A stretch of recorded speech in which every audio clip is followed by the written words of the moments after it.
I bought this fogger a few years back. It started spitting and sputtering on me out this hole and wouldn't really pump any smoke out. So what I did, I took it apart and I fixed it. So I'm going to take it apart again and show you what I did. First, you got to take this cap off.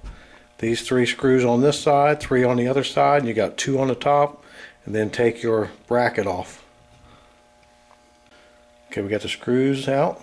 We got the lid off. Make sure that you empty this container of fluid, because if you don't, it can get messy. Just pull the cover off. Now I'll show you what I replaced. The hose right there. I put a longer hose on it, same diameter, and I cut these off with a pair of wire cutters. You can probably do it with a really sharp knife. You got one here, you got one here. You just got to make sure you have 2 to put back on. You don't have to replace your hose.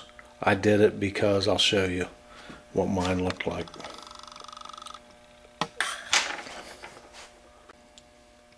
Okay, here's the hose that was actually on there. It was going into the tank and then going up to the pump. And it was pretty much kinked. Looked like it was cutting off half of my fluid. Also, it had this little screen here.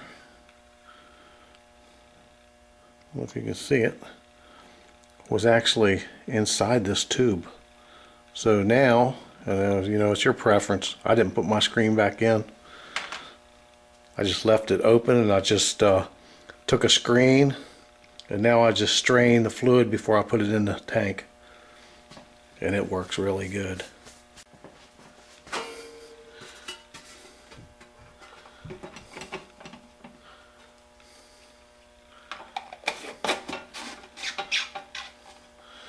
Now I'll go ahead and start all the screws, tighten them down, and it's done.